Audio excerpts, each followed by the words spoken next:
The third principle that also will drive you towards your financial literacy and freedom is your behavior in terms of expenditure or spending. Your spending habits affect your journey towards the financial freedom that you so desire. So how you spend your money. Remember, we mentioned something about cash outflows. So there is inflow, because we were saying the other time that there are people who get money and they are wondering, where did my money go? So we are talking about now your spending habits. You need to be careful on how you spend. And that one takes us back again to discipline and mindset. Okay. Because, of course, the issue of understanding and knowledge about expenditure, everybody knows. You know when you have spent the wrong way. You know if you don't have money, it's because you spent the wrong way. So you may not need to be taught too much about the spending, but you need to know more about discipline and the mindset, how you spend. Because your spending habits will affect and influence how fast you reach freedom. Because everybody is looking towards the financial freedom. But some of us, we may take too long in the journey. Why? Because we are not disciplined. We are not checking our expenditure. We are not looking at how our money is flowing out. The other time we mentioned something, I will mention that, then mention two other things about our expenditure. Because we said that you need to track your expenses. Ask yourself, where is my money going? Where does my money go? If you are in business or in employment, you get money. You make some good money maybe, but you wonder, maybe within a short time, a short period of time, where did my money go? Because you can't know. I had like 20,000 last week. How come I have 1,000 only? You can't sit down and account and say, I spent this for this, I spent this for fuel, I spent this for food, I spent basic knowledge, tracking of our expenses. Because, and nowadays online there are so many applications which can help you. They are called expenses tracker. You can just download, and when you spend on something, even by the way, those of us who have M-Pesa app, I realize they have put that kind of setting. You can categorize.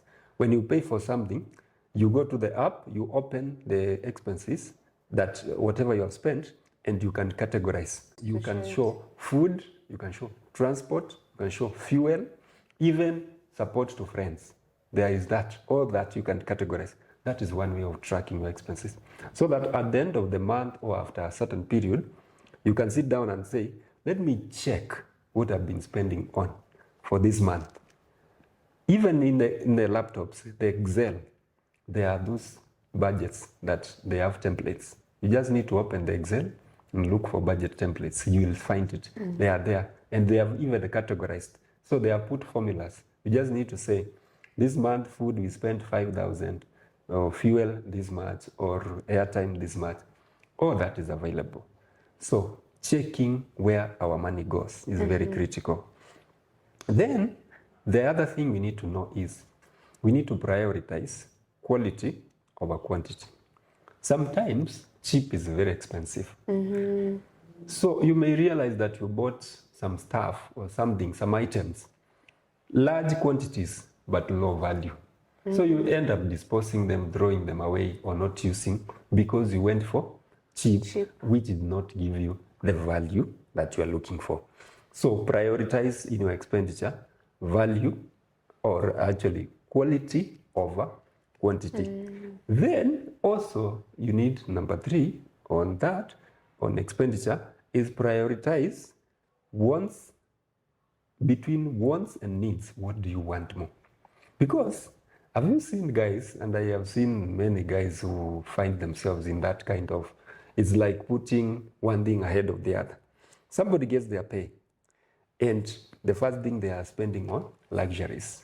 You go and buy very expensive watch, a very expensive dress or shoe or suit, and then you realize that you have not met the basic needs. There is no food in the house, and you have spent your money. And once still, the guys who drink. There are guys who get their salary and they disappear for a whole weekend. And maybe you had 50,000, you don't know where it went. Because you prioritized other things rather than the needs. So when it comes to expenditure, in your budgeting, in your planning, you need to ask yourself, what are the priorities? Of course, there are wants, there are needs, and there are wants. Wants are lifestyle or luxury spending, where you decide, I want to enjoy life, I want to go for holiday, I want to buy this, I want to buy. And some people saying sorry to myself. It is not bad. But how you say sorry to yourself should be commensurate to your income.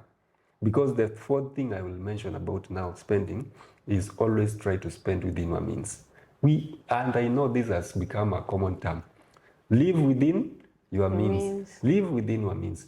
Let me give an example, because I think this is the right place I can give the example. Okay.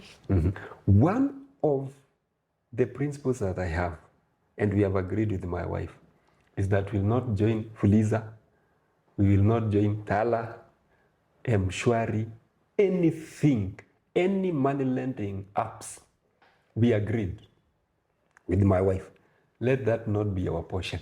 And we have decided to stick to that. Sometimes, of course, we are down. You feel tempted to go to one of the platforms and borrow. But we said, part of our financial discipline is avoiding these small things. Of course, I know I could be going to another principle about debt, but that is the next one anyway, which we'll talk later. But the most important thing you need to know is that sometimes where we find ourselves driven to those kind of borrowing applications, those of us who have credit cards or whichever cards, for the debit card or credit card, we find yourself just spending and spending. It is because we have not checked our expenditure, and it's because we have not disciplined ourselves. So I think that is just a summary of what I would say about our spending habits. We have to have discipline and learn how to prioritize. Okay. Yeah. You've mentioned that now it's a common thing for people to say to live within your means, Yes. but I've also heard to live below your means. So if you can afford a house that goes for 20,000, perhaps you can look for one that's 17,000 or 15,000, and then that 5,000 you can put it aside for saving. What are your thoughts on that? Yeah, you know, when you say live either below or within, it is in simple saying, be disciplined in your spending. Be disciplined in the sense that part of your spending, you need a budget. Actually, when it comes to expenditure, when it comes to the issues of budgeting, I usually talk about budgeting together with expenditure, because a budget helps you to know how much do I receive, how much do I earn, how much do I make, and then when it comes to spending, how much do I spend on wants, how much do I spend on needs? Because remember, we are financing three things in life. We either finance needs, we finance wants, or obligations. Yeah. Those are the three things that we'll always find ourselves financing, because if you go for a holiday, that is just a want. It's not a need. If you pay for your loan, that is an obligation. So you need to ask yourself, I earn this much. What are the monies that are not mine? As much as this is the net income that I make, which money is not mine? For example, if you live in a rented property, rent, that money that you pay for rent is not your money.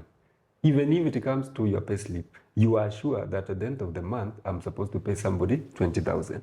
So in your budget, just know that out of maybe my 50,000 that comes as the net income at the end of the month, I need to know that 20,000 is not mine. So I start budgeting with maybe 30 if I get a net of 50. There's money that is not mine. Rent, utilities, electricity, water.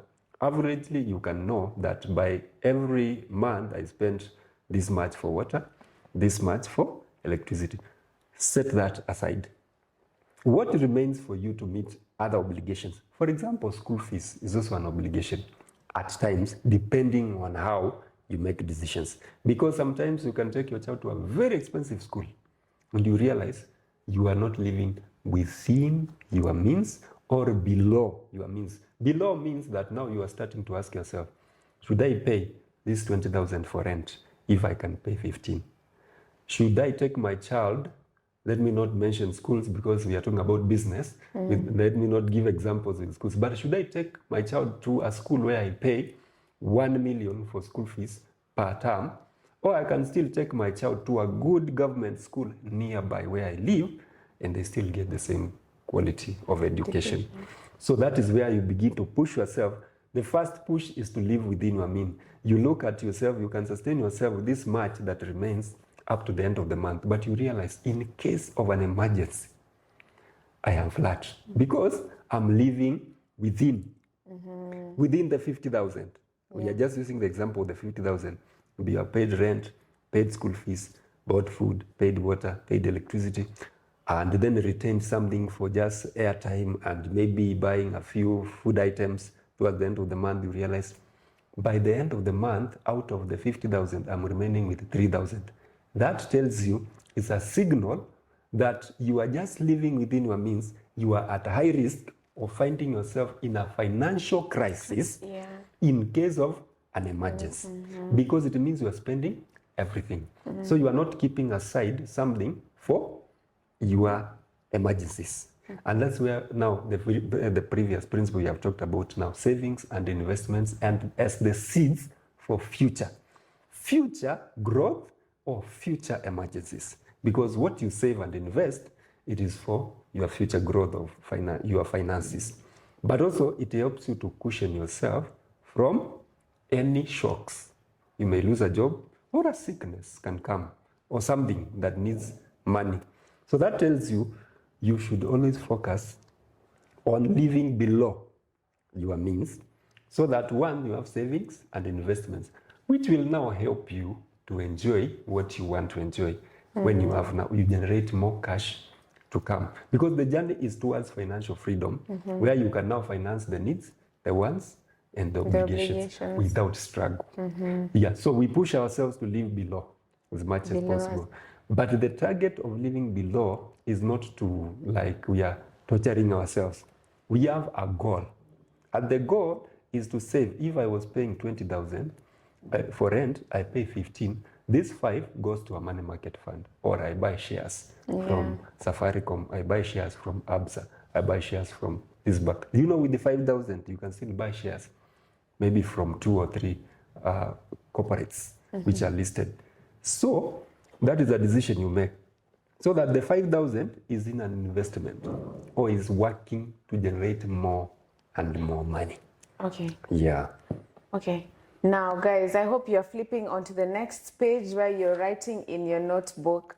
I would like for you also, now that you're the finance professional, to break it down for us. I'm sure in later videos we'll get to talk about it in detail. Yes. But what is the breakdown? Somebody earning 50,000, what should be their spending be like?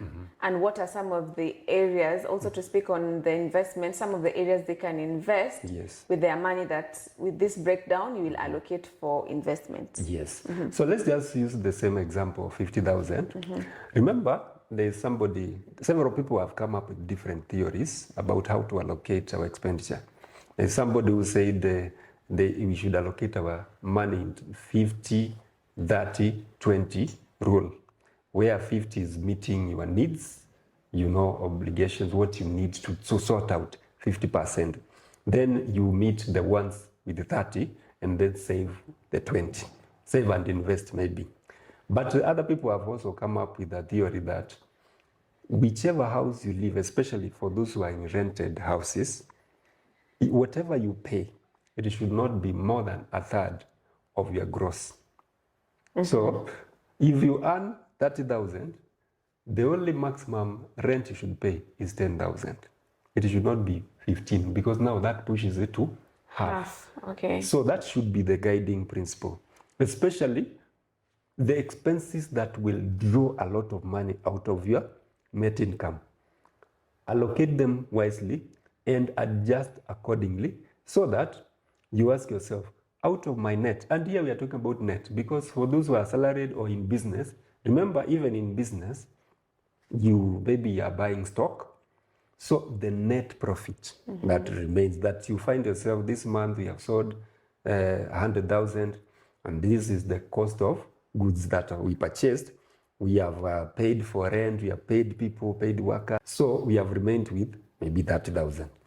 That is the amount you budget with, because that is what you pay yourself with. That is like what you have paid yourself with. So you look at your expenses. But for rent, especially rent, for those who are in rent, because usually rent is the issue, the cost Yeah, it consumes that consumed big chunks. So not more than a third of your gross, especially if you are employed. Because for the employed, you ask yourself, if you earn, you are remaining with 50,000. You pay 25,000 for rent. Then, how much will you allocate for savings, for food, other costs? So you have to look at a realistic, and the emphasis here is one, do not live a life of show off. Live your own life because you know your goals. Because there are many opportunities for what we call it, investments. I have talked about shares. I've talked about money market. There are bonds, there are treasury bills. All those things, of course, we'll be breaking them down in detail with the percentages. Even now, when it comes to shares, because now that is business. For those companies that are doing well, like ABSA, Safaricom share is still doing well, and it's a stable share. And other corporates that are listed in the Nairobi Stock Exchange. We will be going deeper into this, what we call stocks, that is the shares, money market or mutual funds, and now other assets that we can invest in, including something called real estate investment trust. Those are all investment schemes that you can invest in, whichever way you want to. Because I may not say the percentage you need to allocate for this is this, for this is this. It is your own now personal initiative and decision. You say, I want to buy shares, I want to have money market. And for example, let me give an example. I have a money market fund with Sanlam. And you start with as low as 2,500 shillings. You just can decide, let me put that money there. But just to multiply your money more, if you have 10,000, you have 20,000, 100,000 lying idle, instead of letting it stay in the bank, especially the accounts with no interest, you can put it in a money market fund, let it be earning income on daily basis. So the allocation now depends on your discipline and your mindset. Yes. Something also I'd want for you to explain, how can our viewers and how can we know when we are allocating too much on wants? What is the limit?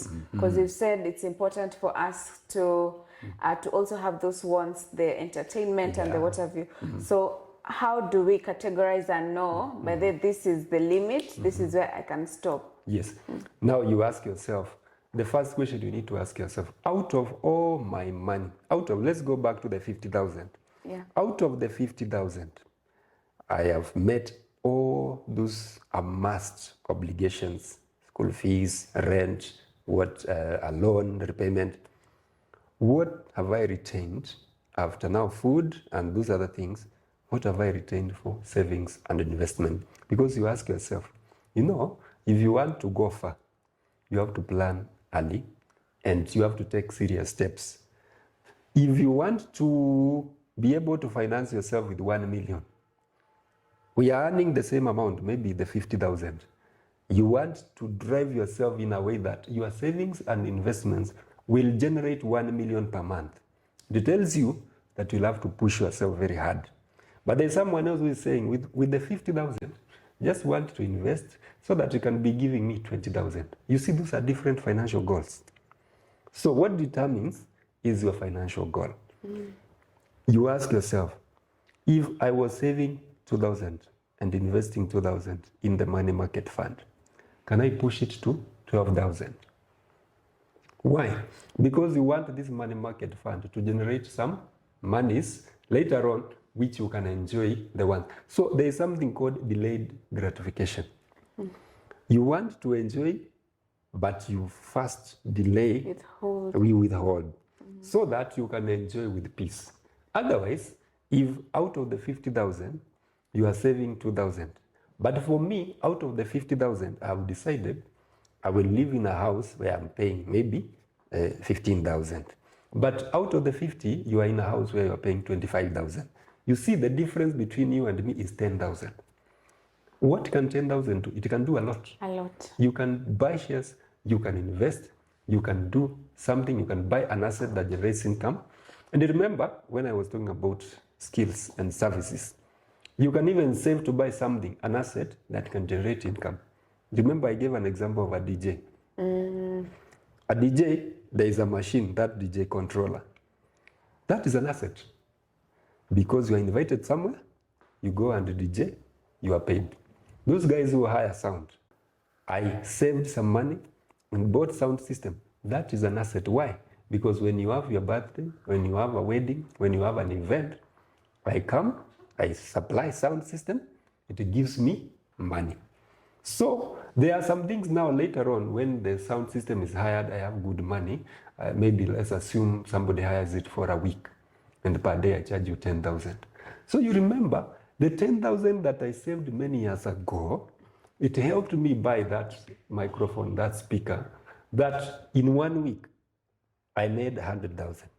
I can take 20,000 out of the 100,000 and go for a holiday. So it depends on your financial goals. So you can delay the ones, you can entertain yourself to a certain level. So I wanted to emphasize for our viewers, what does it mean when people like yourselves, finance professionals, say that keeping money in a bank, in a savings account, can lead for it to depreciate in value because of the inflation and what have you? Maybe if you can emphasize to our viewers what other ways in which they can save their money that is not in a savings account. Thank you very much. That is a very important aspect coming out in that question, because most times, like we mentioned, I think the other time, that we want to see our monies grow in the account. It brings that kind of false satisfaction. But just keeping your money in an account, and especially savings account, which does not earn any interest, actually you are losing your money in two ways. Number one, there are the fees that the banks will charge for that account. It may not be much, but it's still a charge on your money, the ledger fees and the like. Then the other thing is now inflation. Keeping your money for maybe 5 years somewhere in an account which is not earning any interest, actually is losing it. Because inflation is the reduction in buying power of any currency. So for example, if we say the inflation has increased maybe to this percentage, maybe it tells you that the 100 shillings that would buy something, it is not enough now to buy. If inflation is 8%, the 100 shillings has reduced in value by 8 shillings. If you would take 100 for the percentage. So if you have 100 shillings, you are able to buy something maybe 3 years ago, and inflation is 8%. It tells you that the 100 has reduced in power by 8%. So the more you keep money in an account, idle money, idle cash, it is actually losing value because of the inflation rates that keep on increasing. So it is always advantageous to put your money, and that's why we are saying assets. Put your money in an asset which appreciates in value. And when you talk about assets, it may not be the physical ones. We talked about money market, we talked about shares, we talked about bonds, we talked about treasury bills. And we will be looking at each of those kinds of assets that we can purchase or invest in. What are the pros and cons of all those assets? Because some of them are long-term, like the bonds. So somebody was also arguing that if you buy a bond, even if it gives you 5,000 after 10 years, probably you could be asking yourself, will it be high value return? So you may have to do a comparison to know which investments should you put your money in. We talked about real estate. If you have huge chunks of money, you can buy a piece of land. Land will always appreciate. Of course, we have to be careful when we are going to property, and maybe we may mention that later, so that you don't just sink your money in a property that will take too long to appreciate in value, or there is low return in terms of the value, or it is not easily disposable. Because sometimes we are told buy property, buy plots, buy land, but you can buy land that if you want to sell it, you may not get a buyer. easily. It's buying. Yeah. So you realize that there are all those pros and cons of each and everything, and the decisions you need to be guided. That's why we are talking about these things, so that we can we can get ourselves to a point of knowing how to make decisions about these things, so that you don't just invest in something which is not bringing any return, or which is taking too long to generate the return. If it is land, maybe you can't dispose it. It is possible to buy, but sometimes you want to sell and you're not getting the return. So some of these are long-term investments that you need to put your money in. But my advice would be, instead of keeping 500,000 in an account, do just due diligence in that property, a plot being sold somewhere. As long as it's a potential place with growth, because there are also aspects. Remember, we talked about opportunities the other time. There are aspects of opportunities we can take. There are people who buy a piece of land just like this year, and by next year it is double the price. But you see, that is what we call strategy in terms of looking at what is the prospective return I can get from this property. If I invest in it this year, probably next year, it will have doubled in terms of price, and it will be possible to dispose it, because those are the two things you have to consider. Is it appreciating in value? And number two, how can I easily dispose it in case I need to sell it to get money for other things? So those are the things that we have to think about in terms of now investing our money, instead of letting it stay in an account. But maybe you want your money very quickly. You know you may need this money in the next 3 months, in the next 6 months. There are still two ways you can keep it: money market or a fixed deposit account, where it is giving something. And you can fix it for 3 months, for 6 months, for 1 year. You can decide, this 100,000 that I have, I want to put it in a fixed deposit account for 1 year or for 6 months, and it will have earned something, rather than staying idle in an account. Okay. Okay. Guys, we've learned so much today. We've been schooled. I promised you at the beginning of the video that here at Toima Coaching by Sami Munyoki is the only place where you get inspired, educated, and empowered. Guys, I hope you've written something in your notes that you can go back to and go through the points over and over again. Remember, you can also write something down in the comment box below, something that you've learned. I know I've learned about discipline, mindset. I've also learned about the needs and the wants and the obligations. So you can write something that you've learned today. And right now is where we end this video. Thank you so much for clicking on the video and for staying until the end of the video. Until next time, my name is Grace Wangoi, and I have been with Sami Munyoki, a finance consultant, a finance professional. Bye-bye.